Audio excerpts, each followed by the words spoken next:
Do not do that with journaling. It is okay.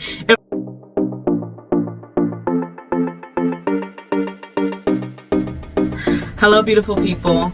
I'm your girl, Sunny. Welcome back to all of my sun rays and my sunflowers. If you're tuning in for the first time today, thank you. You tickle that like button and subscribe if you're picking up what I'm putting down, if you enjoy my energy. If not, I hope that you find the perfect YouTuber to help inspire you on your life's journey. So I wanted to do a 28-day gratitude journaling challenge for the month of February.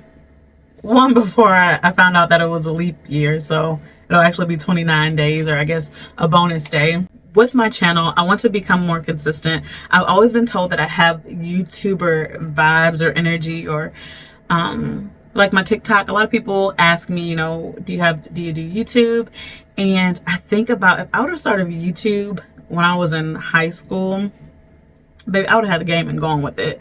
Nevertheless, I am here now. It is my season. It is your season. And anyone that's connected to my channel is going to be targeting growth and development in all shape, forms, or fashion. I don't want to say that this is a fashion or a wellness or a vlog channel. There may be some humorous things. We may get emotional together. We may laugh, cry, be educated together. We're going to jump right in, starting with 9 benefits of journaling for your overall well-being.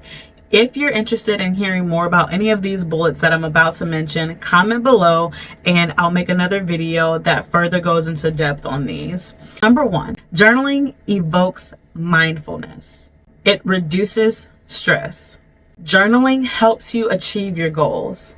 It improves your emotional intelligence. It can reduce symptoms of depression. It can help improve your memory. Journaling can help improve your sleep. It increases productivity. And lastly, number 9, journaling can improve your physical health. I don't know about you, but I know that I can benefit from every single one of those 9 points. Which brings us to the 5 tips to help you along your journaling journey. Some of us are veterans in journaling and others of us may just be getting started.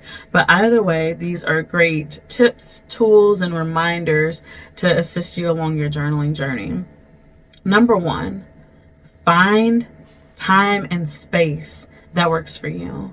I'm a mother myself of a 3 and a 5-year-old, and I know that it's easy to neglect self if you do not set aside time, if you don't schedule time for that self-care, that soul care, that reflection moment piece. It can easily be overlooked. So find time, schedule it. Okay, I'm going to set 30 minutes aside in the morning, or I will take 10 minutes out of my hour lunch break to write down what I'm feeling, my thoughts, what it is that I've experienced today. This is important as it is to find the time. You also want to give that same amount of consideration to the space that you're in. I don't know about you, but for me, I'm the type of person that I can't have clutter everywhere in my life. So if my workspace and my car and my living space are all in disarray, I know that there's something going on internally for me, and it stresses me out. Like it gives me anxiety, if you will, and I'm not an anxious person. So make sure that you are in a setting that's going to provoke creativity, going to give you the space to be vulnerable. Maybe you had a tough day. You don't necessarily want to go to a coffee shop and journal because maybe it prevents you from allowing yourself to be vulnerable in that moment. This is why you want to make sure that you give both time and space fair consideration. Maybe your time is very jam-packed and you say, okay, I can't really see where I can fit in even 10 minutes. Keep your journal with you. So when you do find time, you can just jot down a couple of bullet points that you can revisit at a later date. Number 2, be okay with messing up. Mistakes are going to happen. If you're beginning in journaling, it's going to be kind of experimental. There are journal prompts that you can get that There are blank journals where you can kind of fill it out and be creative on your own. There are coloring book journals. There are scriptural meditation journals. There are all kinds of journals that you can kind of play with and see what fits you. So be okay with messing up. I know I used to be a bit of a perfectionist, a little OCD. But I've worked a lot of that out. But I know one of the ways it used to manifest, you know how we all write letters to our friends and pass them in between class. And I would get to the bottom of my letter. It's about time for my signature, my little AKA timestamp, you know, what class I'm in, da-da-da, PS, write me back or whatever. And maybe I didn't like the middle couple of lines, my penmanship, because for whatever reason, it would vary. Maybe I got into a place where I was like heated and just started getting, you know, real chicken scratchy. And I'd be like, no, I got to start all over.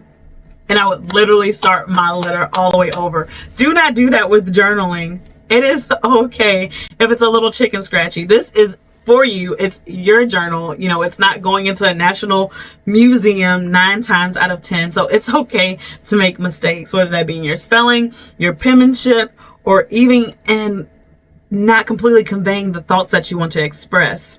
It's a process and you'll get there. Which brings us to number 3. Let go and be vulnerable. I love this quote from Iyanla Vanzant that says, give yourself permission to tell the truth to yourself. Listen, you have to be real and raw in your journal with yourself. If this means that you have to put a lock and key on it like an old school diary, do that. Because as personal and private as it is, it's all for you. And you have to be willing to be real with you to get real results, right? So be okay with, you know, I have some journals or even like pages in my Bible where the texture of the page is like kind of rigidy because I literally just started sobbing in the middle of either writing out or reading and getting revelation. And it's okay. It's going to make it so much more special on the other end of it when you go back and reflect, when you see those moments of my handwriting did turn into chicken scratch because I was just so heated and everything was just coming out so fast. Or I have those pages that the ink is smeared because I bawled my eyes out, but I got that release that I needed. And that's going to bring us into our next piece. Number 4, review and self-reflect so that you become better. And it's going to look different on different days and different ways. But we're not just writing this to get that release. We're writing this because we want to reassess our goals. You know, maybe you start a journal today and you've been practicing SMART goals or self-awareness. And, you know, this time next month, you see that those things that you're trying really hard to practice today have become habitual tomorrow. Now in that review, that assessment of self, you can start implementing other SMART goals or take it to an accountability partner and show them your growth, or even just celebrate your own small wins. You always want to make sure that maybe quarterly you are reviewing and reflecting your growth. This 4th step is crucial because it gives you the opportunity to, like I said, reevaluate your goals. It shows you your progress, where you need to pull up, where you can kind of give yourself a little bit more grace. And it gives you the opportunity to celebrate. I burped a little bit, excuse me. Oops.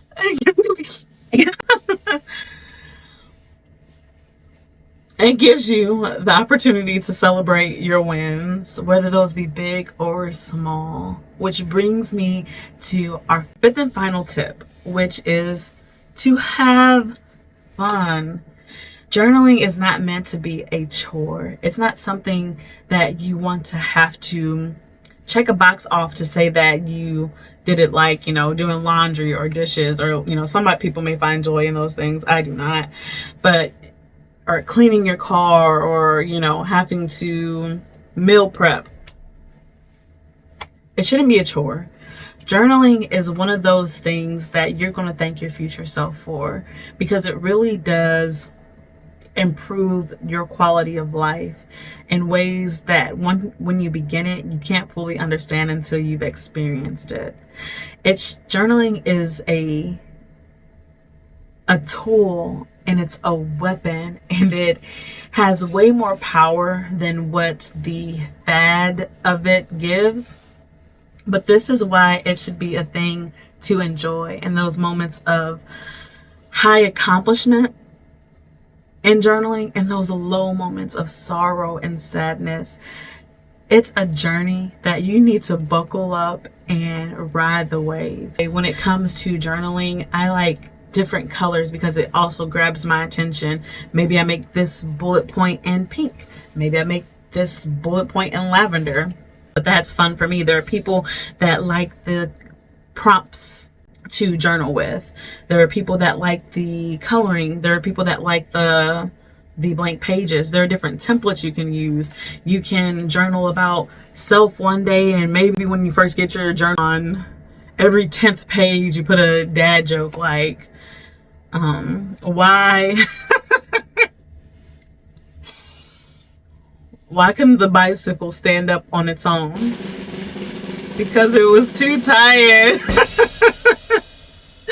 You know, maybe that doesn't work for you, but for me, that. Oh God, I'm so corny. But honey, I be tickled. I tickle myself, okay? I just say that to say it shouldn't be a chore. It should be something that you look forward to. Create that space so that you can truly love self, love soul, and self-care. I was going to do a separate video for the 28-day challenge, but I'm going to go ahead and start out with the first prompt for the first day. Since you guys have made it this far in the video, I will go ahead and let you know that the first day's prompts for the 28-day gratitude journaling challenge begins with writing down 3 things that you are grateful for today. Remember, the more thankful you are, the more that you will have to be thankful for. As always, this video has inspired you, encouraged you, impacted you in a way to actually get up and do this for self. Remember these simple, easy tips. Find time and space that works for you. Be okay with messing up and making mistakes. Number 3, let go and be vulnerable. Number 4, review and self-reflect. And lastly, have fun. Thank you again for tuning in. Don't forget to tickle that like button and subscribe if you felt the vibe. As always, remember to live for something bigger than yourself. Peace.